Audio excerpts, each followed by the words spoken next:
Boa noite, senhores. Sejam bem-vindos a mais um programa Muxim, o Encontro das Mentes. Hoje a gente tem a ilustre presença aqui do Felipe Avelar, né, que ele vai falar um pouco do Combatives, vai falar um pouco da trajetória dele na arte marcial, vai falar um pouco da transição de uma arte tradicional clássica para uma arte mais de defesa pessoal extrema, de combate militar, vai explanar bem para a gente aí. Então, Felipe, seja bem-vindo, é um prazer receber você aqui no nosso programa. A casa é sua. Se apresente para o nosso grupo, por favor. Um abraço. Boa noite a todos aí, boa noite aos amigos aí. O Shihan Mauro Pellegrini aí, que sempre deu essa força pra gente, tá? Um abraço, mestre Mauro. Um abraço aí ao Sensei Delbranda, todos os professores que sempre nos ajudaram aí para que a gente conseguisse chegar até aqui. A gente sabe que o caminho tá só começando. Eu costumo brincar com os meus alunos e falar que a faixa preta é o começo, a faixa preta não é o fim. E temos um longo caminho por aí. Bom, pessoal, eu me chamo Felipe Avelar, tá? Sou historiador de formação acadêmica e professor de alguns estilos de artes marciais. Então, assim, nasci em agosto de 1978 e o meu início nas artes marciais se deu muito cedo, aí, com 6 anos de idade, né, em 1984, quando eu conheci o Karatê, através do cinema, né, vendo aquele filme antigo do Daniel San, do Karate Kid, e uma criança de 6 anos de idade, você fica louca, foi a febre do Karatê, principalmente na zona oeste do Rio de Janeiro, e logo em seguida os meus tios, né, começaram a treinar, né? Minha falecida tia Eunice e o meu tio Daniel começaram a treinar, e eu falei, nossa, eu quero aprender com vocês, né? Uma criança de 6 anos, eu ia aprendendo com eles dentro do limite ali de tempo deles. E nisso, como uma coisa vai puxando outra, eu fui me mudando, em cada cidade que eu ia me mudando com os meus pais, minha mãe gostava muito de se mudar, eu ia conhecendo diversas artes marciais, diversas pessoas, grupos, e estava sempre naquelas patotinhas ali de artes marciais. Nisso tive contato com muitas artes marciais, algumas que são pouco conhecidas, como o Tang Soo Do coreano, o Viet Vo Dao, vietnamita, hoje em dia muito chamado de Vo Vietnam, e fui entrando em contato com o Kung Fu também, que era uma grande paixão por causa do Bruce Lee. E até então, assim, de 1984 até 1998, que foi o ano que eu comecei a servir o Exército, eu era muito apegado a artes marciais clássicas. Eu era muito chegado àquela questão da buscar filosofia marcial, a sabedoria. Achava que para você treinar artes marciais você tinha que estar com um kimono branco, bonito, né, dentro de um tatame. E minha mente começou a abrir quando eu comecei a perceber que tinha pessoas do kickbox que usavam só uma camiseta regata e uma bermuda. Tinha a galera do boxe que muitas vezes treinava de calção, de short e sem camisa. E quando foi em 1998 que eu comecei a servir, naturalmente eu procurei dentro do meu quartel pessoas que gostavam de artes marciais ou que estavam ligadas às artes marciais. Então, eu acabei formando alguns alunos, tendo alguns alunos dentro do Exército, e também conhecendo outros mestres de artes marciais. Conheci por coincidência, né?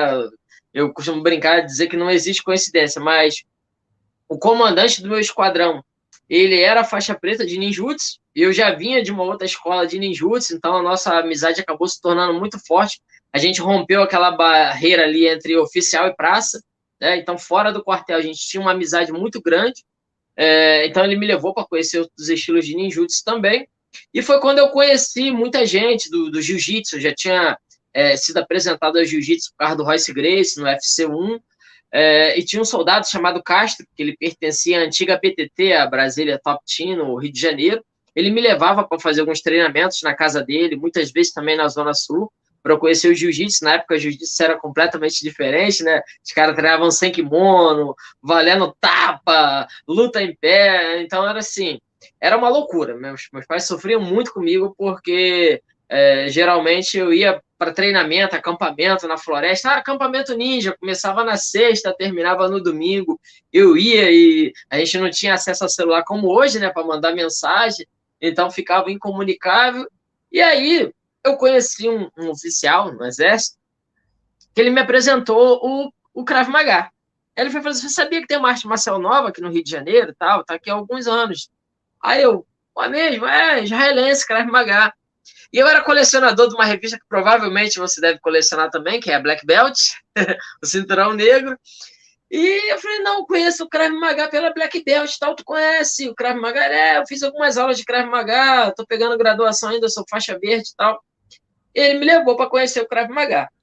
Então, eu comecei a abrir a minha mente para a questão da luta em ambiente controlado, a luta em ambiente controlado e a luta real, né? Então, o que eu comecei a perceber? Num ambiente controlado, seja dentro de um treino com os colegas, ou dentro de um tatame, um ringue, enfim, você tem um juiz ali, um colega, tu tem um outro amigo para fazer corner para você, para te passar as dicas, tu tem toda uma equipe para te ajudar, se for uma competição. Então, a qualquer momento que você pode se lesionar, se machucar ali, a luta é interrompida. O famoso nocaute técnico, você pode ser finalizado ali, você dá os 3 tapinhas. E eu percebi que nas ruas isso não acontecia. Desde adolescente, o meu mestre de Tang Soo, ele falava o seguinte, olha, a maioria das artes marciais que eu treinei, no momento em que você ataca, você avisa que está atacando, ou seja, você já está preparado para o ataque, você já sabe qual ataque que é, e na hora que o cara ataca, ele deixa a mão parada ali igual um doido, oponente estátua, para você aplicar, executar as técnicas. Isso não é um combate real. Hoje, inclusive, eu estava conversando com os meus alunos, que a gente tinha na época, a nossa visão que a gente tinha é de que esse cara era um verdadeiro carrasco, né? Ele treinava a gente de uma maneira muito extrema, eram outras épocas, anos 80 e anos 90 eram outras épocas. Então, assim, hoje em dia eu entendo, mesmo não concordando com alguns dos métodos dele, eu entendo por que ele era tão extremo nos treinamentos. Então, assim, do Krav Maga, eu conheci o Kapap, do Kapap eu conheci o sistema russo, e por aí foi. Até que, então, eu conheci o Combatives, mas não tive a oportunidade de treinar, porque ele não tinha na minha cidade. Na época, o Combatives ele só tinha em São Paulo, então estava ruim para mim, para eu ficar indo para São Paulo, eu não conseguia dispensa do Exército, era uma coisa muito nova. E eu perguntava assim, o que é Combatives? Não, é luta militar, é só um outro nome que eles deram, tal, mas é luta militar, é combate militar. Você já aprende isso aqui no quartel. Hoje em dia eu não sei se os soldados do Exército eles recebem algum tipo de treinamento, combate corpo a corpo e tal, mas aí então eu pensei assim, então eu treino Combatives, né? Até que quando eu conheci a Ghost Force Combatives, eu vi que eles tinham um método diferenciado, né? Tinha algumas coisas assim que eu ainda sentia falta, como o sparring e o combate corpo a corpo, E o que eu fiz? Eu fui dentro dessas artes marciais, a adaptação, a junção de tudo isso que eu desenvolvi, que eu treinei ali, e pesquisei, fiquei fazendo testes diversas horas com alunos, com diversos tipos de oponentes diferentes, que nós chegamos ao Combatives. O Combatives, para quem assim, as pessoas me perguntam, mas afinal, que diabo é isso de Combatives, né? O Combatives, ele pode ser definido como luta militar, combate militar, ou também apelidado de combate extremo.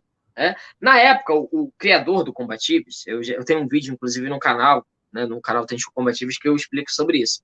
O criador do Combatives, ele tinha a mente muito aberta para o conhecimento.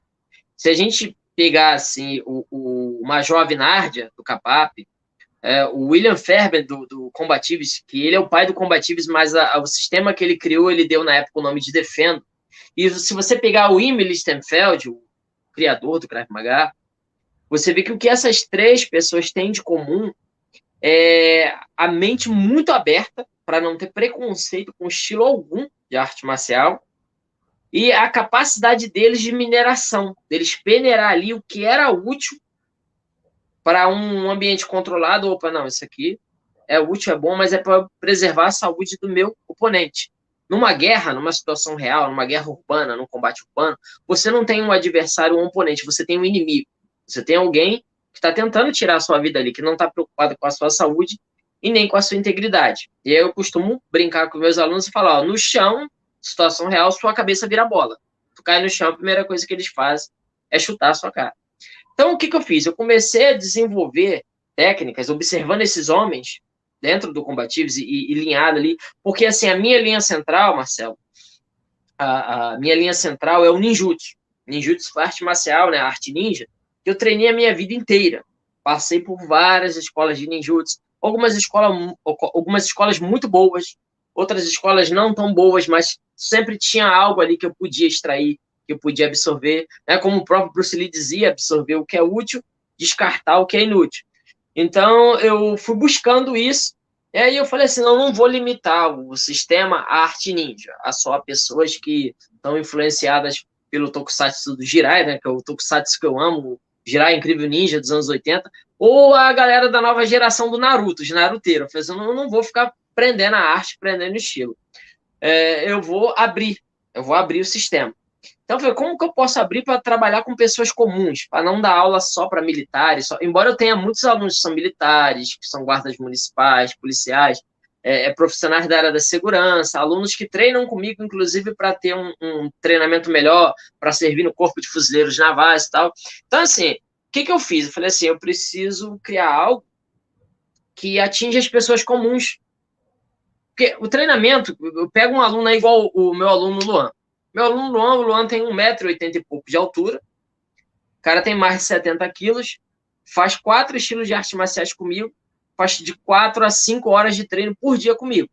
Então, eu não posso pegar esse cara e colocar ele num treinamento de um iniciante, num treinamento leve, que eu estaria travando a evolução dele. E da mesma forma que eu não posso pegar uma pessoa comum, um aluno comum, que chegou agora, um adolescente, e botar ele para tampar no braço com o Luan. Machucaria o aluno, seria até irresponsabilidade. Então, o que eu fiz? Eu criei um sistema baseado, assim, norteado no conhecimento, em todo o estudo do William Fairbairn, o pai do Combativos. Eu criei todo esse conhecimento para poder atingir também as pessoas comuns. Porque se você parar para analisar, se você me vê na rua, eu sou uma pessoa comum. Eu sou um cara de 66 quilos, 1,68 m, 43 anos, uma pessoa comum. Você olha para mim e você... esse cara é professor de artes marciais e tal. Então, como fazer com que numa situação real, que eu costumo brincar com os meus alunos, eu falo, se o ladrão estiver vindo, ele olha o Juggernaut, a gente tem um aluno que a gente apelidou ele de Juggernaut, que ele é gigantesco. Ele tem 2,11 metros de altura e é um monstro, né? Mas se vê o Juggernaut e me vê, quem vocês acham que o ladrão vai assaltar? Vai assaltar o senhor, professor. Vai assaltar a mim. Ainda mais eu que tenho cara de bobão. Então, o que eu tive que fazer?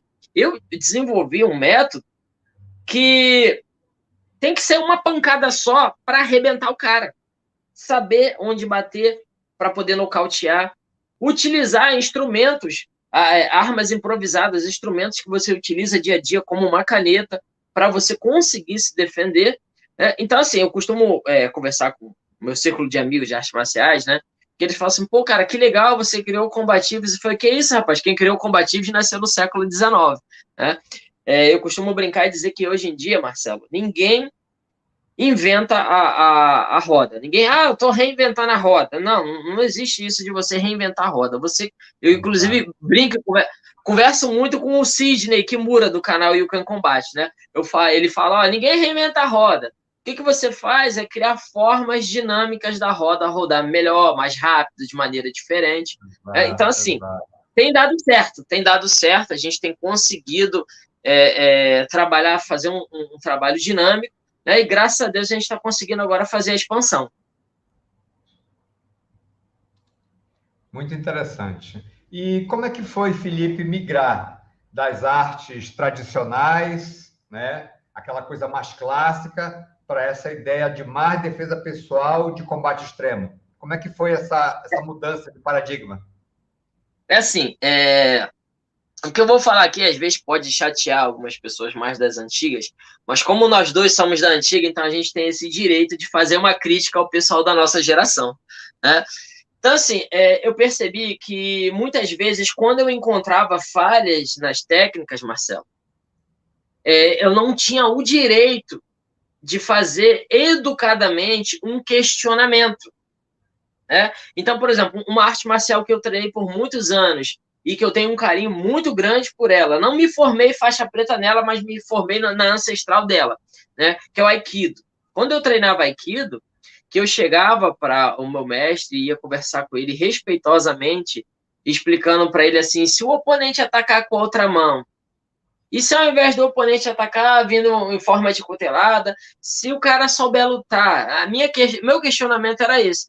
Então, eu era tratado de forma muito hostil, e muitas vezes, assim, sendo colocado de lado, não tendo meu nome selecionado para o exame de faixa. Muitas vezes, as festas entre os DX, as festas entre o senpai lá e os outros instrutores, eu não era convidado.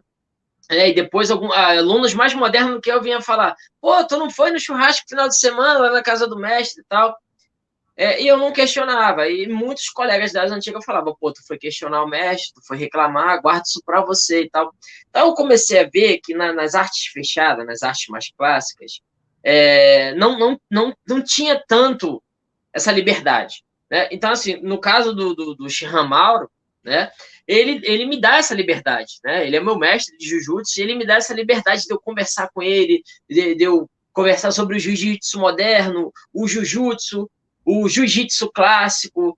E como é que vai ser se a gente não fizer treinamento sem kimono? Ele me dá essa liberdade da gente conversar, porque se a gente para analisar, os estilos clássicos, eles são muito fechados. E isso não é culpa dos mestres. O Japão ele esteve fechado durante muitos anos. O Japão se fechou durante muitos anos. E nesse período que o Japão ficou fechado, tudo ali, a cultura e a arte marcial faz parte da cultura enraizada no Japão, ficou muito fechada também.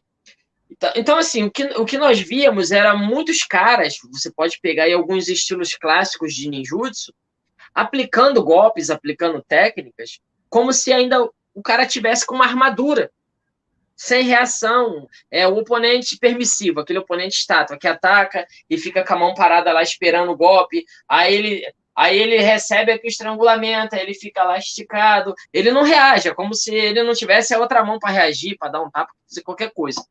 Esses questionamentos sobre os estilos clássicos e a não permissão de mudança deles, não poder alterar, porque seria falta de respeito com a arte, com o estilo, com o criador, acabou fazendo com que eu migrasse para sistemas de artes marciais.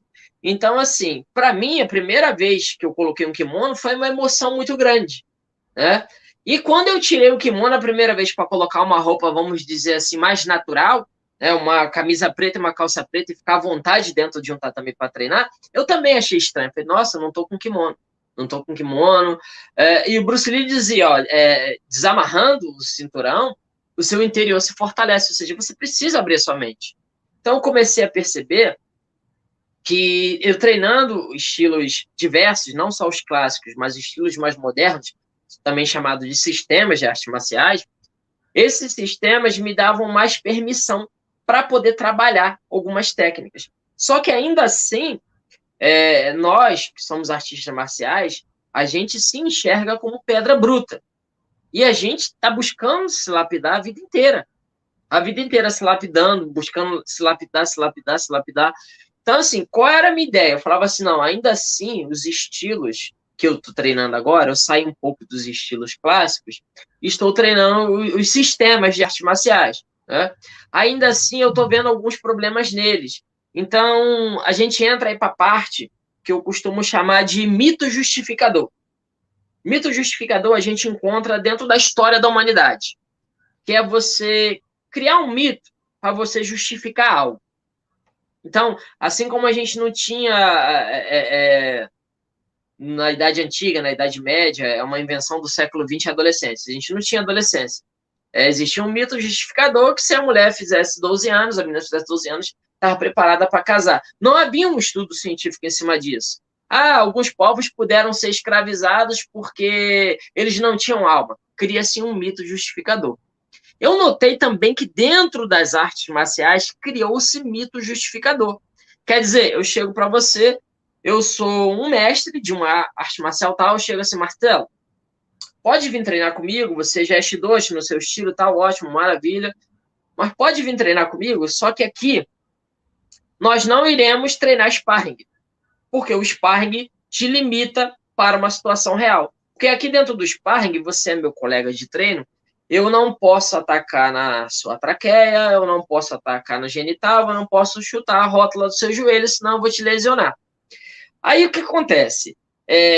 Muitos estilos são bons, eu e você, inclusive, somos instrutores de alguns desses sistemas que não tem combate, só que eu queria ter a liberdade de mostrar para o aluno o que era a adrenalina de uma situação real, né? Porque muitas vezes, Marcelo, o que acontece? Um praticante de karatê, que compete aí todo final de semana, um praticante de jiu-jitsu, de judô, de kickbox, de muay thai, esses caras têm mais a adrenalina para uma situação real, uma situação de desespero, do que um cara que está num ambiente controlado, que ele, olha, aprende todas aquelas técnicas ali, mas o cara não reagiu. O cara nunca levou uma bordoada no rosto, nunca levou um soco, um chute. Ele nunca passou por esse tipo de coisa. Então, a minha grande preocupação era isso. E se eu trouxer para o Combatives um cara que nunca treinou nada? O cara não sabe dar nem um soco. Porque um cara que veio do boxe, eu peguei uma vez um instrutor de boxe, um treinador. O cara era o top dos tops do boxe. Você acha que eu ia perder o tempo dele e o meu ensinando a ele a dar jab direto? Não ia. Então, essa parte, nós pulamos. O que eu coloquei foi movimentações em cima do que ele sabia. Né? Então, eu procurei, falei, ó, mantenha esse seu boxe, que seu boxe é monstruoso, é um boxe muito bom. Agora, vamos enaltecer outras partes, vamos fortalecer as suas partes de combate com faca, de combate com bastão, de luta agarrada. O cara era um monstro no boxe. Você dava um morotegari, uma baiana, levava ele pro chão, colava ele com as costas no chão, o cara virava um filhotinho de gato. Não sabia fazer nada. Então eu falei para ele, a minha preocupação é se isso acontece com você na rua. E se o agressor souber lutar? Eu falei para ele, ó, se o agressor for um cara em mau caráter, que treinou jiu-jitsu, saiu fora, mas mantém ali a memória motora do treinamento, esse cara pode ficar 10 anos sem treinar, que ele sabe fazer uma baiana. Ele te leva pro chão, te coloca as costas no chão, você já era. Você vai ser agredido aí, tendo um boxe poderoso, mas não vai ter distância para esse boxe. E da mesma forma, quando eu pegava muitos alunos do jiu-jitsu para vir treinar comigo, Kalissilat, Krav Maga, combativos, e não importava o estilo.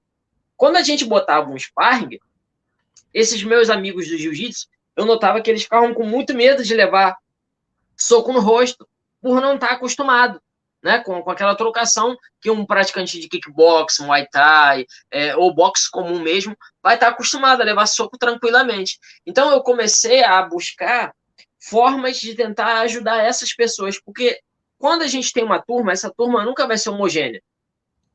Essa turma, ela sempre vai ser heterogênea, vai ter pessoas com problema de saúde, pessoas com pino no joelho, ou que já sofreram algum tipo de situação, com hérnia de disco. Então, tentar adaptar. Né? Mas até aí nós estamos falando não do combate extremo, nós estamos falando da autodefesa. A autodefesa adaptável às limitações de cada aluno. É uma coisa interessante que você falou. Eu acredito que, pegando o gancho que você falou, as artes marciais, elas precisam evoluir, né? Precisam evoluir, porque compara com a medicina. Se a medicina não tivesse evoluído, a gente estaria morrendo de gripe ainda até hoje, né? E eu acho que acontece a mesma coisa com a arte marcial, porque se a gente não evoluir para o ambiente que existe hoje, ela fica meio defasada, porque eu tiro muito isso para... Você falou de faca e de lâminas, os caras treinam umas técnicas de defesa de faca hoje, tradicional de trocentos anos atrás, que nós sabemos que na rua é suicídio, né? É suicídio tentar fazer uma coisa dessa. Então, eu acho que falta essa ideia, essa percepção dos mestres das artes marciais mais antigas, que são muito boas, mas também de se modernizar. Está aí a questão do próprio MMA, né? Que vem trazer um trabalho aí que o pessoal acha muito inovador, mas se você for pesquisar, os mestres antigos de Okinawa faziam isso já. O karatê antigo já fazia isso, era um karatê extremamente para combate real. Tanto é que muitos mestres que ainda estão vivos hoje em Okinawa, me corrija se eu estiver errado, não aceitam fazer uma competição de karatê, porque acham que o karatê era um golpe, uma morte, e assim funcionaria. O que você acha disso tudo hoje? É o Iken Yatsu. Então, assim, eu mencionei mais cedo aqui na live de um estudioso do karatê. Ele mora, inclusive, em Tóquio, tá? É um brasileiro naturalizado lá, japonês, o Sidney Kimura, do canal Yukan Combat. É assim, eu passei por muitos mestres de karatê, conheci alguns estilos de karatê, alguns eu só estudei, outros eu tive a oportunidade de treinar e outros até treinar até me formar como faixa preta. E, assim, eu nunca conheci uma pessoa tão estudiosa, tão fanática e tão dedicada, assim, com a vida entregue ao karatê como o Sidney. Inclusive, assim, Okinawa, se tu for em Okinawa, é como se você tivesse, assim, marcialmente falando, é como se você tivesse em outro planeta das artes marciais. Porque a gente precisa entender no contexto histórico que Okinawa houve um período que ele era emancipado, ele não fazia parte do Japão, estava colado ali. Então a ideia que eles tinham, eles não seguiam Bushido. Quem seguia o Bushido eram os samurais no Japão. Então, assim, eles tinham uma outra filosofia, uma outra ideia, mais ligada à cultura antiga, à religião primitiva do Japão, do shintoísmo, de estar em contato com a natureza.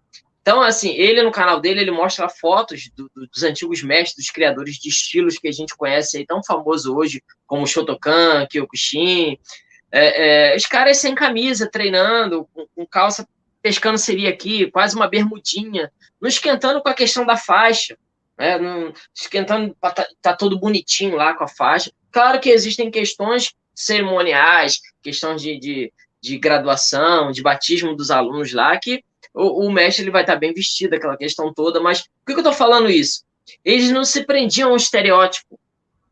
Eles não prendiam ao estereótipo. Um dia desses, estava conversando com um rapaz no shopping, né? E o rapaz me chamou, né? E quando ele olhou para mim, você treina arte marcial? Eu treino, tal, não sei o quê. Aí a gente conversando, trocando ideia, ele viu a minha camisa escrita instrutor, né? Que é uma camisa antiga minha. Ele viu a minha camisa escrita instrutor e ele chegou para mim e perguntou: e quem é que dá aula lá? Como é que é o professor? Aí eu cheguei para ele e falei assim: eu sou professor. E ele olhou assim, estranho, né? Porque o cara era uma montanha, gigantesco. Aí a gente tem aquela ideia de que o professor ele é todo tatuado, fortão, com a orelha toda estourada, né? É a questão do estereótipo. Então eu falei assim, não, a arte marcial ela precisa ser adaptada a cada indivíduo, né? Um professor de wrestling ele não vai chegar e dispensar um menino porque é raquítico, magrinho, foi lá treinar com ele e só vai aceitar os brutamontes, os grandões, né? Então, assim, a arte marcial, quando a gente fala de Okinawa, a arte marcial, ela não era uma questão de orgulho, de ego. Os mestres, eles trocavam conhecimento entre eles. Não tinha essa de, meu estilo é verdadeiro, seu estilo é falso, você é picareta, porque eu sou reconhecido no Japão e você criou seu estilo no Brasil. Eles não tinham essa bobeira ali entre Japão e Okinawa. Eles faziam uma integração muito grande de conhecimento. E isso fez com que o karatê, durante muitos anos, fosse respeitado. Você que é dos anos 70, 80, 90, igual eu, você deve saber que quando a gente treinava nos anos 80 e 90, as pessoas via a gente, você podia estar treinando Viet Vodal, Ninjutsu, Taekwondo, o que fosse. A pessoa chegava para você e falava assim: Marcelo, você treina karatê? Você luta karatê? Você luta karatê? Porque o respeito que o karatê conseguiu conquistar no planeta, no mundo, por causa dessa integração, dessa união, por causa do trabalho do Genshin Funakoshi, esse trabalho lindo que ele fez pelo karatê. Então, assim, e hoje em dia, a gente acaba vendo... Pode falar. Esse gancho, para não cortar você, o próprio Genshin Funakoshi teve 2 professores, né? Então, assim, a gente tem hoje em dia essa rixa aí de e o pessoal da arte B falando mal da arte C, o pessoal da arte X falando mal da arte Y, e o pessoal da arte O não gosta do pessoal da arte N. E a gente esquece que o agressor está na rua, que a agressão pode vir para dentro das nossas casas. Então, assim, agora, nesse momento aqui, a gente conversando, falando sobre autodefesa, falando sobre estilos, eu paro para perceber que o que acontece? Eu já fui chamado no meu canal de maluco muitas vezes, Marcelo. Muitas vezes, entendeu? Então, assim, você é maluco, você é doideira. Por que você não bota esses moleques aí para ficar só batendo no saco de pancada? Por que você... Isso aí na arte marcial. um colega ficar carregando o outro nas costas. Tem que fazer flexão, barra, supino, bater no saco de pancada. Por quê? No nosso canal, a gente tem vídeos ensinando a você reagir em questão de invasão residencial, situações de rua, você passar por situações de rua, tá indo até o teu carro, numa garagem, no estacionamento, você foi abordado, o que você fazer, como reagir, quando reagir, por que reagir. Então, eu comecei a perceber o seguinte, voltando aqui para aquele lance das artes clássicas, as artes clássicas, eu percebi que elas são muito imperativas. Então, assim, por mais que eu tenha um amor profundo pelas artes clássicas, e você, eu, inclusive, pertencemos a algumas escolas, somos irmãos de algumas escolas, né? Temos o mesmo mestre. Então, assim, eu paro para analisar e eu penso assim, gente, por que tanta rixa? Por que tanta bobeira de meu estilo é melhor, meu estilo é respeitado, o seu não é, o seu é de fundo de quintal? Eu costumo brincar e falar o seguinte, 2 artes marciais que eu treinei, Marcelo, que eu mais me machuquei e que eu aprendi muita coisa que eu trouxe para o meu sistema é o Jeet Kune Do, Bruce Lee, e o Savate, boxe francês. Eu aprendi em fundo de quintal. Eu aprendi na garagem de um amigo meu. Fiquei anos treinando em fundo de quintal, em garagem. Por que isso? Por que isso me faz ser inferior ao cara que foi para a França treinar Savate? O outro que foi para a China treinar 21 lá com um descendente do Bruce Lee. Então, a nossa sociedade, ela valoriza muito essa questão da figura. Ainda valoriza muito. Se o Marcelo se formou no Brasil, beleza, legal, Marcelo se formou no Brasil. Mas o Felipe tem mais valor porque o Felipe se formou na Argentina, porque o Felipe se formou na França, na Itália, na Suécia. Quando que, na verdade, a verdadeira rixa, o verdadeiro inimigo, ele está lá fora. Ele está lá fora. Eles estão se preparando, eles estão se armando. Então, por isso que eu costumo explicar para as pessoas e falar que a autodefesa, ela, além dela ser uma caixinha de surpresa, uma caixa ali que você não sabe o que vai acontecer, na rua acontece N variações, são centenas, milhares de variações do que pode acontecer ali. Eu já vi gente que tinha condições de ganhar o combate, mas aí chutou, errou o chute, escorregou, bateu com a cabeça no chão, o outro foi lá, chutou ele. Então, assim, o cara tinha todas as condições de ganhar o outro não tinha condições de... Mas por causa de um tropeção que ele teve, o outro foi lá sem treinamento nenhum, mas acostumado a chutar, qualquer ser humano consegue chutar, foi lá, chutou a cabeça dele como se fosse uma bola e o cara ficou desacordado. Então, assim, se a gente tiver essa consciência de que nós devemos nos tornar unidos dentro da autodefesa, e que a autodefesa ela é importante a gente desenvolver questionamentos. A maioria dos vídeos no meu canal, se você for ver, eles terminam com frases interrogativas. São questionamentos. E se o oponente te levar para o chão? E se o oponente souber lutar? Treinar sparring te limita para situações reais. Então, assim, aí o problema todo é que quando você fala isso, Felipe não gosta de arte marcial que não tem sparring. Aí quando eu chego e falo, não fique preso só à competição, tente treinar técnicas que possam te ajudar para situações reais. O meu amigo Feu tem o maior canal de jiu-jitsu aí do YouTube, o Feu BJJ. A gente conversa pelo WhatsApp e ele fala, olha, eu sou professor de judô também. Tem muita coisa que eu não posso mais ensinar para os meus alunos judocas de competição, porque lesionaria ali o atleta, e poderia machucar o atleta, vai ser desclassificado por um golpe ilegal, mas que eu ensino por questões culturais, para o aluno ali conhecer. O aluno entrou agora, não conhece mais um kanibasame, uma tesoura, porque foi extinta do judô, um morotegari, uma baiana, porque foi extinta do judô. Não, é necessário ensinar isso para o aluno, para que ele também possa usar numa situação extrema de defesa pessoal. E se o oponente utilizar, souber dominar aquele tipo de conhecimento, ele saber utilizar um contra-ataque para poder ele se proteger. É disso que a gente sai um pouco da questão da autodefesa, quebrando esses mitos, e a gente consegue chegar ao consenso da alma do combatives, que é o combate extremo. Felipe, uma outra questão agora você falando nisso. Nós temos hoje muitas artes aí tradicionais, né? Com décadas e décadas aí. Vamos falar de judô, vamos falar de karatê, vamos falar do aikido, vamos falar do hapkido, né? Da capoeira. E quando aparece agora alguém criando o seu próprio método, desenvolvendo a sua própria metodologia, né? A sua própria forma de ver a arte marcial, interpretar a arte marcial nesta questão moderna de hoje. Como é que chega isso para as pessoas? Como é que as pessoas veem isso, né? De ter o seu próprio estilo, de ter sua própria metodologia. Aí vem o quê? É o picareta, é o enrolão, é o enganador, né? É o cara que não sabe nada, fica inventando coisas aí que não existe.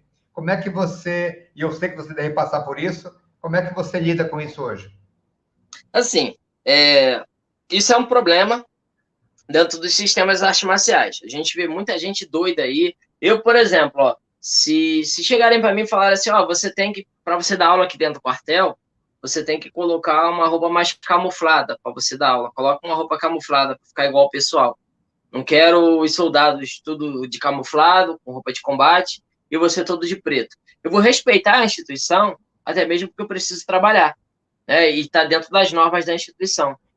Ah, eu treino com um monte de amigo do judô, que usam tudo kimono branco. Eu não vou ficar ali para sempre com um kimono preto, com um kimono camuflado. Eu vou estar tentando comprando um kimono branco, um kimono azul, respeitar determinada instituição. O que acontece? A gente sabe, Marcelo, que existe muito doido, muito maluco por aí, né? Que é o cara que, ele catou um pouquinho daqui, ele pegou um pouquinho de arroz com feijão, né? Ele foi ali no karatê, catou um pouquinho, foi ali no kickbox, catou um pouquinho, e ele foi lá e fundou o sistema dele.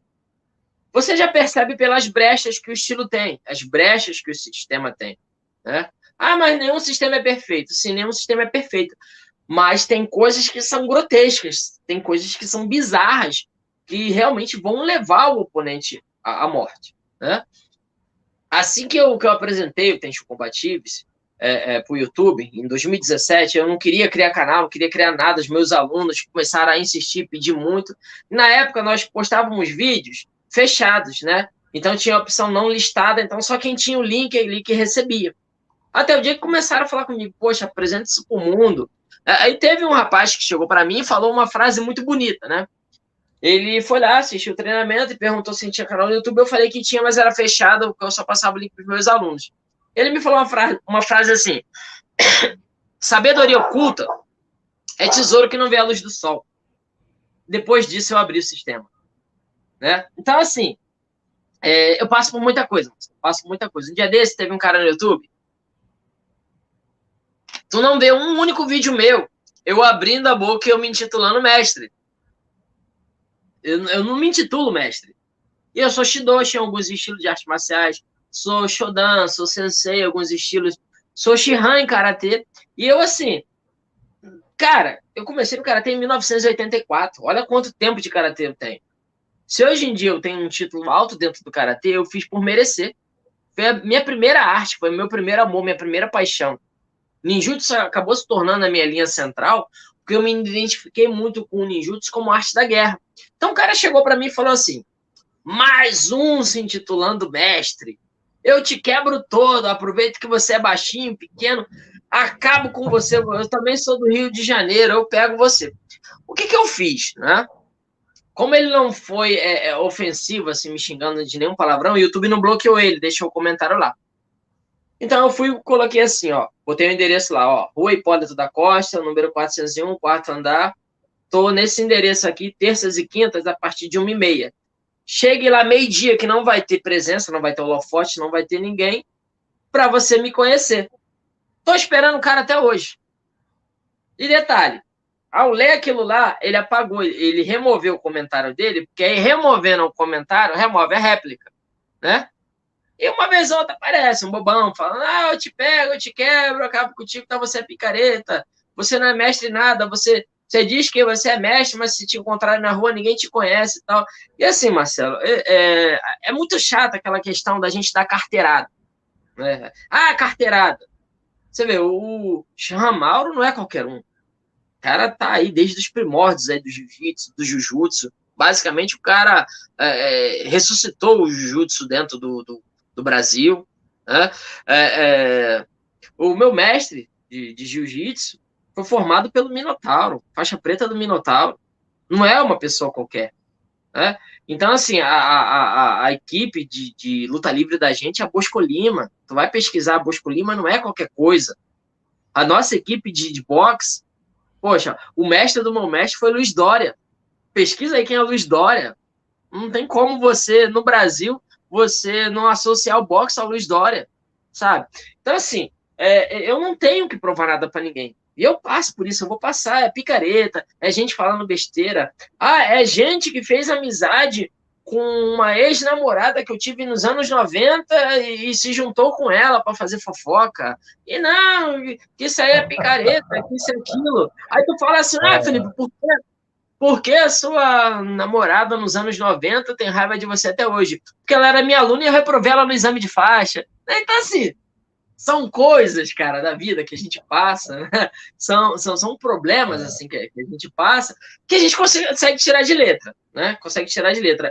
E eu costumo repetir aqui as palavras que eu não sei se quem criou essa palavra, essa frase foi o Steve Jobs, mas eu vi uma foto dele escrito isso, de que você nunca vai ser criticado por alguém que está fazendo mais do que você. Sempre quem te critica é quem está fazendo menos que você ou quem não está fazendo nada.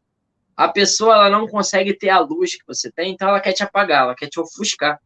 E a gente passa por muito tipo de coisa. Por isso que, assim, eu costumo dizer o seguinte, o nosso Combatives, eu não gosto de falar o meu Combatives, porque eu não criei ele sozinho, Marcelo. Eu tenho a ajuda de todas as pessoas. A partir do momento que eu mando uma mensagem para você por telefone, eu te peço uma orientação, sei lá, sobre o produto, uma lâmina, alguma coisa do tipo, eu estou aprendendo com você. Então, o sistema só é meu no papel, mas ele é nosso.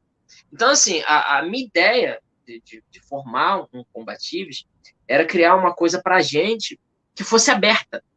Não pode ser fechada, não pode mudar, não pode tirar isso. Não. Se a gente vê que algo não funciona mais, a gente vai mudar. Um dia desse eu estava ensinando Kataguruma para os meus alunos da forma como eu aprendi nos anos 90 Kataguruma. Chegou o meu amigo, o Sensei Ricardinho, da Checkmate, e falou assim, o Ninja, assim, posso dar uma dica? Pode, o senhor tem total permissão aqui para falar o que quiser e tal. Pô, assim, deixa eu mostrar como eu aprendi e tal. Pô, desse jeito aqui o cara te pega, te puxa para trás, se ele tiver o conhecimento, uma situação de rua, ele te puxa para um crucifixo, ó. Faz desse jeito aqui, que desse jeito tu capota o cara e consegue cessar a agressão. Pronto, foi mais um conhecimento para mim. Tá me entendendo? Então, eu acredito, Marcelo, que toda experiência é sagrada e ela pode fornecer a chave do universo que nós estamos buscando, né? E qual é esse universo que eu tenho buscado? De tentar criar um sistema, aperfeiçoar, lapidá-lo cada vez mais, para que ele esteja sempre aberto a extrair tudo aquilo que não for funcional, que estiver defasado, que não fosse funcionar em todos os tipos de situação, e a gente poder trabalhar nele. Por exemplo, qual é o maior desafio, que eu acho que não é só do Tenchu Combativos, mas de todos os sistemas de defesa pessoal? Qual é a maior incógnita? Qual é o maior desafio da gente? Conseguir buscar formas eficientes para se defender de um agressor com lâmina. Se não houver outra alternativa, se não houver uma cadeira, uma lata de lixo para jogar em cima, se não puder correr, se não puder trancar o cara dentro de um quarto, de uma porta, se não tiver um cajado, uma vassoura, um bastão, nada, como fazer para essas pessoas que treinam comigo, independente de serem pessoas comuns, policiais, oficiais, pessoas da segurança que trabalham comigo, que treinam ali comigo, como fazer para essas pessoas não perderem a vida numa situação de agressão, se elas estiverem ali de mãos livres, não ter nada para se defender, nada, e o agressor vier com uma lâmina. Então, assim, enquanto a gente não consegue resolver isso, e eu acho que nem tão cedo iremos conseguir resolver essa questão das mãos nuas, eu não tenho outro tipo de preocupação, assim, com hater, com quem está preocupado comigo, quem está xingando, reclamando, porque o canal dele é isso, o canal era aquilo, né? Então, assim, eu costumo dizer que foi uma grande vitória quando eu vi o canal bater 1.000 inscritos, porque quando eu criei, eu falava assim, nossa, já imaginou se esse canal um dia chegar a 50 inscritos, né? porque só tinha os meus alunos ali no canal. E eu abri ele e fui fechando parceria com outros canais que me ajudaram muito, sabe? Núcleo Dharma, Krav Maga Caveira, Felby DJ, Bruno Jordão Boxe, vários canais grandes do YouTube que foram me ajudando. Então, assim, hoje em dia, eu brinco com meus alunos falando que eu antes era um ácaro, né? O canal era um ácaro, ele tinha que ser enxergado ali por um microscópio. Hoje em dia a gente está do tamanhinho de uma pulga, né? Uma pulguinha ali com 11 mil inscritos. Opa, uma pulguinha você já consegue perceber ela, mas quem sabe aí no futuro, mais para frente, a gente trabalhando, buscando mais pessoas para nos apoiar, a gente consiga aí ficar do tamanho de tubarões aí do YouTube, né? Porque, assim, a nossa ideia é tentar expandir o sistema. Uma coisa que me chateia bastante é quando uma pessoa chega para mim no Instagram e fala assim: tem aqui em Goiás? Pô, tu tem aqui no Sul? Tu tem aqui? Tem... Aí é chato, que às vezes eu falo assim, poxa, a gente já tem Tenchu Combativos em Angola, mas eu não tenho aqui no Sul, não tenho em Curitiba ainda, né? E o número de reprovação, Marcelo, é muito alto. O número de reprovação de instrutores que me procuram, que vêm fazer entrevista, e depois até chegam para a parte do vamos ver ali pessoalmente comigo, porque eu tenho muito medo daquela questão assim, de formar o cara rápido, né?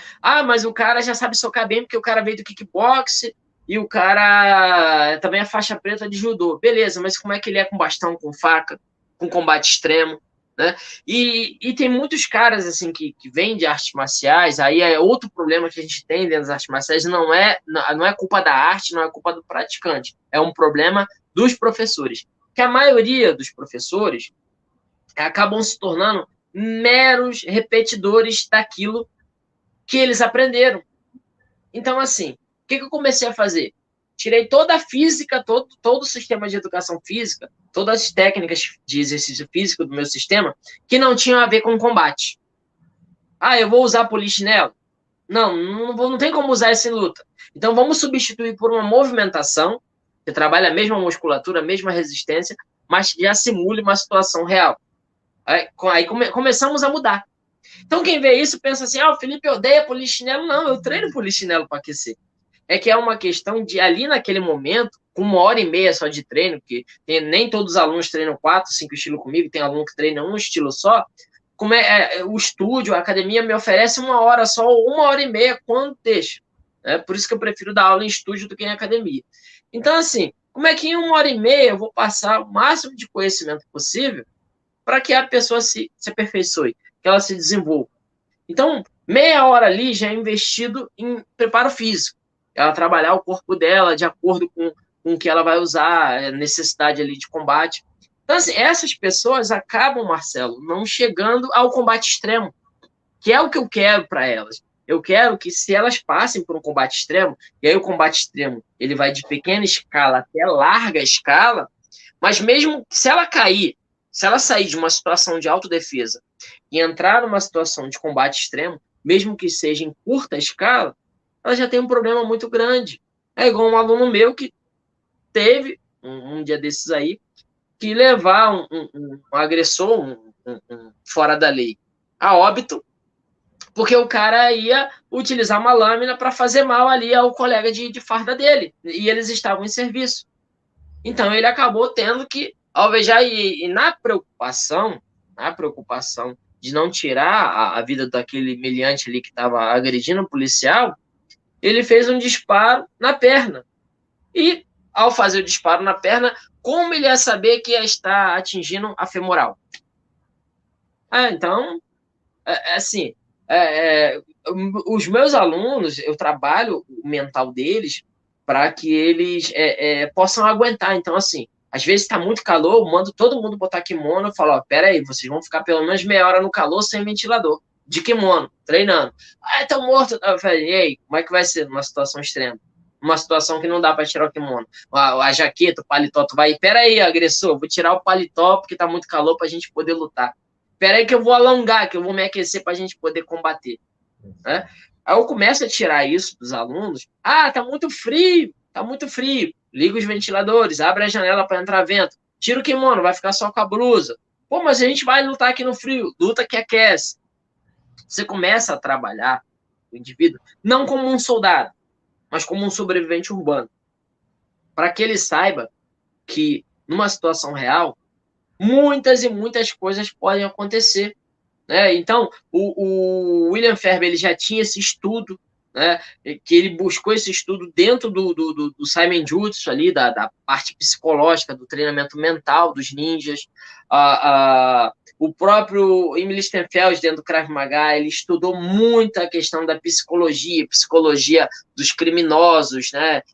Psicologia do serial killer, principalmente depois que ele começou a abrir o Krav Maga para ensinar para civis, né? Depois, mais recente, David Grossman, criador da quilologia, que eu sou um dos estudantes assim que mais me apaixono pela quilologia. Eu acho assim, eu costumo dizer que acho que aqui dentro do Brasil, acho que só quem sabe mais de quilologia do que eu é o Mar Survive, porque aquele cara é incrível também, é o Mar Survive de quilologia, que é o estudo do combate extremo, o estudo das formas que o oponente pode te atacar. Só que quando o David Grossman ele criou a quilologia, ele criou pensando no militar, numa situação de guerra, e ele criou pensando nos policiais, que também passam por situações urbanas ali, com vários PS no dia a dia. Então, o que eu quis fazer? Eu quis pegar essa parte da quilologia que trabalhava o combate extremo, né, e vi que ele tinha muito a ver ali, era quase uma relação simbiótica com o Combatives, e eu comecei a trabalhar, comecei a modificar. Então, assim, Combatives no Brasil tem pouquíssimas equipes, pouquíssimas. E das pouquíssimas que tem, pouquíssimas que eu falo aí são 4 ou 5 equipes. E eu só confio em 2 para indicar, né? Porque senão eu puxo sardinha pro meu lado, treinar Combatives, vai treinar com quem? Vem com a gente. Eu ia puxar sardinha pro meu lado, vem treinar comigo, Combatives. Mas não, eu pego e indico outras pessoas, até de qual cidade? São Paulo, ó. São Paulo a gente tem aí o Chirran Mauro Pellegrini, se você quiser, mas tem outras 2 equipes boas de Combatives aí e tal. São irmãs, equipes primas e tal. Né? Então, assim, o que eu fiz? Eu busquei dentro da quilologia, do combate extremo, da PNL, da programação neurolinguística, comecei a buscar formas de condicionar os meus alunos fisicamente e mentalmente para situações extremas. Quer ver? Muitas pessoas das artes táticas, dos sistemas táticos, elas falam mas a minha arte marcial não tem competição, não é de um ambiente controlado. A minha arte marcial me permite eu fazer o que eu quiser com o meu oponente, é muito mais poderosa para eu me defender. Esse cara que fala isso, geralmente ele mora dentro de um condomínio, ele usa um carro com isso filme, ele vai para o trabalho em proteção, volta do trabalho em proteção, tá sempre ali dentro do círculo dele, protegido ali pelos amigos, muitos amigos são policiais, se acontecer algum PS, vai protegê-lo. Esse cara, ele não passa por uma realidade. Quer ver, por exemplo, a realidade que eu passava, 38 anos da minha vida morando dentro de favela, dentro de comunidade, só que o que acontece? Dentro da favela, dentro da comunidade existem leis, você sabe, não pode roubar ali dentro, não... Então você está meio que protegido, porque você sabe que você vai andar com seu celular e ninguém ali dentro da favela vai tomar seu celular. Mas e o trajeto? Você mora numa comunidade, você vai pegar o trajeto do seu trem, ônibus, metrô, você vai passar por favelas, até você chegar no bairro que você trabalha, ou na outra comunidade na qual você trabalha, enfim. E nessa transição? Nessa transição você não está protegido. Segurança não existe. O que existe é uma sensação de segurança. Né? Isso já foi comprovado por vários especialistas. O que existe é a sensação de segurança. Então, eu comecei, através de condicionamento reflexivo, ensinar o aluno a ele se condicionar. Então, eu chego com meus alunos e falo assim, olha só, vocês querem participar de um campeonato de jiu-jitsu? Vamos lá para vocês lutar. Não, mas não sei o que lá. Não, vamos lá, eu te ensino as regras para você não fazer nenhuma besteira. Vamos lá para tu passar pelo calor de lutar com um estranho. Na frente de um monte de gente, igual eu lutei em 2019. Uma galera toda me vaiando. Você vai lutar na casa do oponente ali. Todo mundo te vaiando. E ninguém para fazer corner contigo. Tu tá lá sozinho, só você, Deus e seu conhecimento.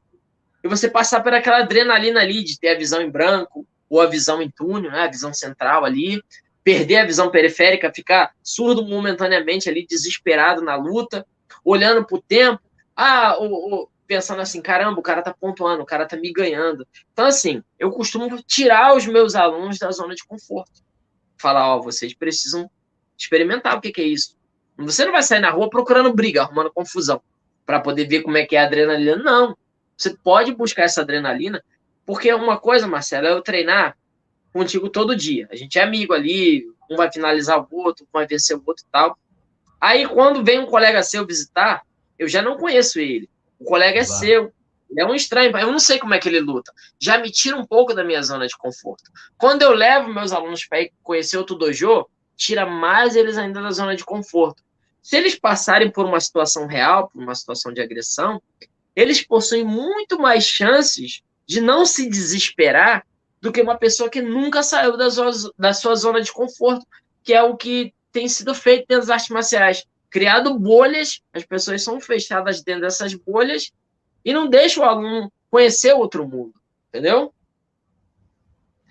Porque na verdade, às vezes tem aquela preocupação, né? Ah, se eu levar o aluno para conhecer um outro dojo, um outro sistema, um outro professor, ele vai me deixar, vai ficar aquele professor com medo de perder aluno e tudo mais. E na verdade, eu É, acredito e concordo com você que isso abre o leque de opções do aluno, ele vai ter uma visão muito mais ampla da realidade. Eu também concordo com essa ideia de levar para competir, ele ter essa adrenalina, saber o que é isso, pessoas até xingando, torcendo por ele ou não, aquele monte de gente ali gritando no ouvido dele. Então, isso é uma experiência muito boa. Obviamente que não vai ser um terço do que é rua, né? Do que é a realidade da rua. Porque é, mesmo com muita gente gritando ali, está controlado, né? Está controlado. Se ele cair, o juiz vai parar e tudo mais. E na rua, se cair, não tem juiz para parar nada. Então, acho que tendo é, essa vertente, tendo essa visão ampla, eu acho que ajuda muito o praticante. é assim, quando as pessoas chegam para mim e falam assim, combate extremo, a gente tem uma preocupação, Marcelo, muito grande de, assim, poxa, e no Iraque, hein? Um soldado vai lá, ele treina, ele vai para o Iraque, pô, imagina lá, se a munição acabar, ele estiver dentro de um galpão, dentro de um terreno baldio, enfim, acaba a munição do lado de lá, acaba a munição do lado de cá, como a gente já viu em vários casos aí da história. Você pode pegar aí um dos mais famosos, que é a Batalha de Stalingrado. A munição acabou dos dois lados, os caras foram com fuzil, com faca, com pá, com martelo, com garfo, com tudo. Eu tenho um livro que ele relata, inclusive, um soldado alemão lutando com um soldado russo, arrancando pedaços da face com as mãos, Marcelo. Tem noção? Coisa horrorosa, coisa de filme de terror. Isso é o combate extremo. Imagina, você tá desnutrido, fraco, morrendo de frio ali e ainda ter que lutar pela sua vida. Então você imagina aí um pai de família que trabalha, sei lá, 12 horas por dia, o cara tá cansado, tá em pé, ou sei lá, trabalha 8, 9 horas descarregando caminhão, o cara tá cansado, morto, arrebentado, e dormindo dentro do trem, dentro do ônibus, só doido para chegar em casa. Às vezes, para economizar passagem, ele não pega duas conduções, pega uma só, e ele tem que andar, sei lá, 20, 30 minutos por uma rua deserta, e ele passa por uma situação na qual ali a reação é importante, igual eu já passei, eu já contei no canal, já contei várias vezes para meus alunos, houve casos comigo que eu fui assaltado, eu entreguei relógio, eu entreguei celular era novidade ainda na época, entreguei meu celular, que eu tinha, ainda estava pagando, sabe? Entreguei tudo, abri a bolsa, mostrei para ele, falei, pode pegar aqui, ó, tem esse fone de ouvido, tal, não sei o quê. O cara levou meu dinheiro todo, e eu falei, não vou reagir, vou seguir as normas que a polícia, né, ensina. Nunca reage, nunca reage, nunca reage. E o cara pegar e falar, vamos comigo. Né, vamos comigo, e encostar a arma em mim. E eu olhar, quando eu fui ver, ele vamos continuar andando aí, a arma encostando em mim, eu continuo andando, senão eu vou te instalar. E eu pensando, tô vendo mato, terreno baldio, a fossa lá embaixo, pensei, pô, já dei tudo que tinha que dar, vou tomar um balaço aqui e vou morrer. Pensei na minha família, né? Na época eu era solteiro, sem filhos, pensei na minha família, pensei na minha mãe. O que eu falei? Ou eu reajo, ou eu morro. E eu tive que reagir. Né? Então, assim, eu fico pensando nessas, as pessoas passarem por esse tipo de situação. Minhas alunas, eu falo para elas, olha, a questão da assalto, você não reage, você entrega ali, não se desespera. Às vezes, você sabe se defender bem, mas a outra pessoa não sabe. Então, o humilhante ali chegou, às vezes encosta a lâmina na pessoa que você ama ali, na sua amiga, na sua mãe, na sua tia. Tu não vai reagir, arriscar com a vida da pessoa, ela não tem o treinamento que você tem, né? E o treinamento não é garantia de que a gente vai sair vivo, a gente tem um pouco mais de chance do que as pessoas comuns, só que eu falo para ela, olha, situações em que o cara não quer ter o dinheiro, não quer ter o celular, quer te levar, sei lá, para um local deserto, para um matagal, você precisa reagir. Não existe garantia nenhuma de depois que ele cometeu o ato que ele vai te deixar viva. Você precisa reagir, porque ainda que você saia viva, é um terror psicológico que você não vai se libertar nunca mais. Então, a reação tem que ser extrema, tem que ser total. Buscando isso, eu comecei a perceber, a gente se preocupa muito com o Iraque. Ah, morreu gente no Afeganistão? Sim, morre gente no Afeganistão, morre gente no Iraque, morre gente na Síria. Mas a gente conta, por exemplo, os números das violências, das mortes, assassinatos domésticos que ocorrem em Rio de Janeiro e São Paulo, você junta os dois, dá mais do que no Iraque, Marcelo. Isso é uma coisa horrível para analisar. E nós somos a famosa chamada civilização, povo moderno. Aqui a gente tem o WhatsApp, podemos andar vestido do jeito que a gente quiser, né? Então, assim, a gente se considera um povo livre, mas e aí? E a quantidade de gente tirando a vida do outro carro de 50 centavos? Então, dentro do Combatíveis, eu tento ajudar. As pessoas falam, professor, mas eu não quero andar com isso, tenho medo porque eu moro numa favela, que se a polícia me pegar, vai trazer problema para mim, uma lâmina e tal. O que eu faço? Eu falo para eles, eu ensino, eu falo, aqui, martelo. Qual a lei, projeto de lei que te proíba utilizar um martelo? Se você assistiu o Old Boy de 2003, você sabe o estrago que isso aqui faz. Né? O ator lá, ele treinou vários tipos de técnica para ele poder utilizar como se fosse uma ferramenta marcial mesmo, né? Então, não era tão que os vikings usavam em escalas maiores, né? Então, eu falo martelo, uma ferramenta de trabalho. No caso da minha, ela é modificada, né? Logicamente, ela é modificada, não é um martelo comum, mas mesmo um martelo comum, ele consegue ser um potencializador de ação para você sobreviver a uma situação. O cara é maior, é mais forte. A menina pesa 40 quilos. Use um martelo. Use um martelo. Então, assim, a gente tenta buscar, dentro do Combatíveis, formas de condicionar o oponente. Só que eu costumo dizer, esse condicionamento, ele não pode começar externo. Né? Você colocar uma roupa aí para um tatame, um ringue, enfim, treinar, um octógono treinar, aquilo ali é só a prática que tem que ser constante, contínua e para sempre. O condicionamento maior está aqui. O desafio maior está aqui. Então, quando eu vejo alunos meus vindo me entregar depoimento dizendo, olha, Felipe, através do treinamento aqui da luta, do Combatíveis, eu consegui, melhorar da depressão, minha ansiedade melhorou, eu consegui, tô passando a dormir melhor, tô mais autoconfiante até na escola. Isso, assim, me ajuda muito, entendeu? Alunos chegar para mim e falar assim, poxa, olha, tinha uns meninos lá mexendo comigo, né? Aluno adolescente fala assim, tinha menino mexendo comigo, eu fui com a camiseta da equipe, né? Eu fui com a camiseta da equipe, já me olharam meio estranho assim, mas e aí, o que aconteceu? Não mexeram comigo, não. Já me olharam meio assim e tal, né? Viram lá o bonequinho do ninja, o bonequinho do Krav Maga e tal. Já me olharam meio que assim. Então, assim, isso a gente vai ficando feliz como professores, vendo que a gente está conseguindo ajudar os alunos, né? De alguma forma. Então, assim, se a gente conseguir ter a noção de que, você tem o quê? Você tem alguém para proteger? Não, você é sozinho no mundo. Viva a sua vida como você quer, mas você tem um pai, uma esposa, uma filha, um tio, um parente, ou tem alguém com quem você se preocupe, que você ame? Se você possui família, você não pode ser passivo. Não pode ter passividade. Entendeu? É aquele cachorro que está prestes a se soltar ali e pode atacar uma pessoa, pode atacar um parente seu. Aí eu chego, mas vocês sabem abrir a boca de um pitbull?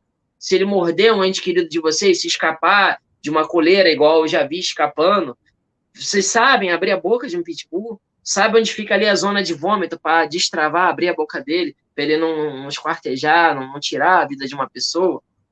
Começou a rolar uma situação, você sabe as leis ali, os parâmetros da autodefesa, de você esquivar, evitar, evadir, negociar e enfrentar, né? Você sabe esses parâmetros. Então, assim, não é só você pegar um aluno e falar assim, ó, a mensalidade é X, o uniforme é X, eu estou aqui segunda, quarta e sexta, horário tal, tal, tal, tal, tal, exame de faixa uma vez por ano. Não é só fazer isso. Não é só tratar o aluno como se ele fosse um boneco, como se ele fosse um produto. É entender que é uma pessoa que vem para você cheia de problemas, é uma pessoa que vem para você buscando na arte marcial uma forma dela extravasar, dela se desenvolver, e depois que ela entra no esquema, ela já é um membro, ela se vê ali como um irmão, como uma família dentro da equipe. Agora é hora de conscientizar essa pessoa que a arte marcial não é brincadeira. Que a arte marcial pode ser esporte, alguns estilos, mas que quando a gente fala de defesa pessoal, a defesa pessoal ela tem muitas escalas. Então, Marcelo, a gente vê aí dia a dia 3, 4, 5 atacando um, 3, 4, 5, um deles armado atacando o outro, 4, 5, 6 com um pedaço de pau em cima de um só. Entendeu? Briga em bar por causa de futilidade, é isso e aquilo. E se você acaba sendo envolvido sem querer, tá passando ali na hora, naquele momento, você sabe como agir ali, né? Você sabe a diferença entre você, não, eu vou esquivar, eu vou evadir, eu vou negociar, dá tempo de negociar? Não, não dá tempo de negociar. A fase da negociação foi pulada e partiu para a fase da agressão. A fase da agressão significa que é a fase do... Eu sei enfrentar, eu consigo enfrentar. Então, assim, isso que eu acho importante. Quando a gente fala de combate extremo, a gente entender assim, combate extremo, mas em que nível? E que escala? Tu ouviu a janela do segundo andar da sua casa arrombando lá, um barulhão, não foi o vento, ela foi arrombada, foi invadida porque você sabe que já trancou ela. Você vai ligar as luzes? Quem conhece a casa, o invasor ou você? Por que não recebê-lo com as luzes apagadas? Por que não montar armadilhas rápidas ali para poder você combater aquele agressor? Você possui um dispositivo de fogo? Não, não tem uma arma de fogo. Você vai precisar de uma ferramenta ou de uma arma branca. Você sabe utilizá-la corretamente? Sabe aonde atingir ali para você cessar a agressão? Muitas vezes, eu falo para os meus alunos, muitas vezes a lâmina ela pode ser uma arma de intimidação. O cara quer arrumar problema contigo, quer arrumar ideia.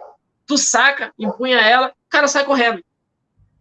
Ela tem que ser muito valente para ir para cima de alguém com uma lâmina. Então, o cara sai correndo. Passa a ser uma arma de intimidação, um instrumento de intimidação. Não tem como negociar. A pessoa invadiu essa casa, não deu para você correr e fugir. A saída da frente está bloqueada por um carro estranho. Você precisa enfrentar. Você sabe como agir sem se desesperar, ainda que você esteja nervoso. Esse nervosismo vai fazer você travar? Ou você mesmo nervoso ali consegue agir impetuosamente para conseguir proteger a coisa que você mais ama, que é a sua família? Então, dentro do combate extremo, a gente trabalha todas as facetas possíveis de diversos tipos de situação para que o indivíduo ele consiga se proteger. Eu acho que isso é fundamental, fundamental. Eu acho que isso eu sempre digo que é viver na realidade e não ficar só voltado para a fantasia. Porque as pessoas têm que entender muito bem, se eu quero uma arte marcial só para uma parte terapêutica, eu quero uma coisa só de dizer assim, eu faço uma atividade física, aí beleza. Mas se você quer uma arte marcial voltada para a defesa pessoal e realidade, aí é um outro tipo de pensamento, é um outro tipo de busca, é um outro tipo de visão. Eu vou aproveitar agora aqui, que a gente está chegando no final, eu vou olhar aqui no chat, quero agradecer a presença da Marlene, do Edson, Sensei Marcos Lourenço está sempre aqui com a gente, o Edvaldo, o Adolfo, e o Sensei Marcos Lourenço sempre fala muitas coisas boas aqui. E ele comentou o quê?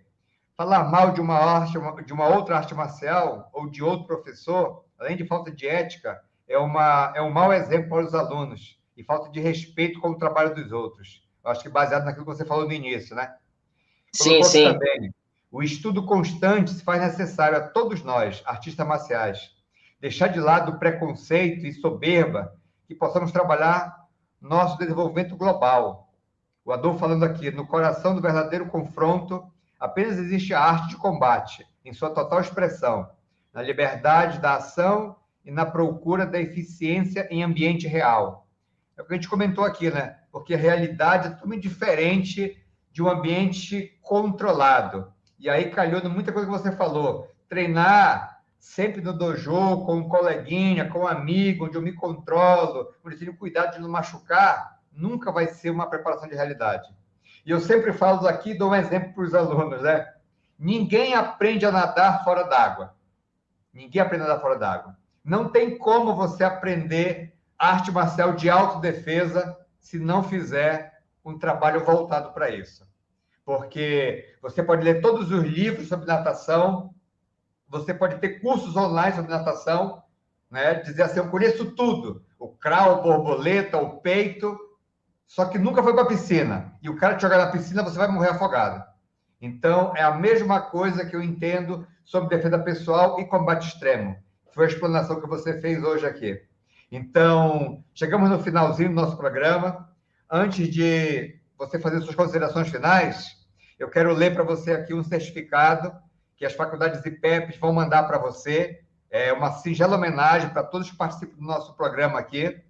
Então, o certificado diz assim: a coordenação acadêmica do Programa de Educação Policial Continuada, SERDES-PPSEC, e as faculdades integradas IPEP, confere o presente certificado ao Felipe Avelar, por sua participação como palestrante na primeira jornada online de Ciências Marciais, discorrendo sobre o tema Autodefesa e Combate Extremo, realizado na data do dia 7/10/2021, no programa Muxim, sob a coordenação do estudante Marcelo Gomes. Então, a gente vai mandar esse certificado para você. É uma simples homenagem e agradecimento pela sua participação aqui. Ficamos muito honrados pela sua explanação, pelo seu conhecimento, pela sua visão sobre arte marcial, tá? A ideia do programa é justamente essa, trazer várias pessoas com didática, visões, ideias, opiniões diferentes para enriquecer. Porque eu acho que aquelas pessoas que estão fechadas na sua verdade e não buscam conhecimento amplo, elas estão fadadas a se perder no tempo. Então, muito obrigado pela sua participação. Foi enriquecedor aqui para a gente. Espero que você volte mais vezes aqui no nosso programa. Para a gente será um prazer. Eu queria que você deixasse suas considerações finais para o nosso público aqui. Eu quero agradecer ao pessoal que ficou aí com a gente, participou, o Sensei Marcos. Tá? De vez em quando eu vejo lá os vídeos dele, de treinamento dele, a empolgação dele é uma motivação para a gente, né?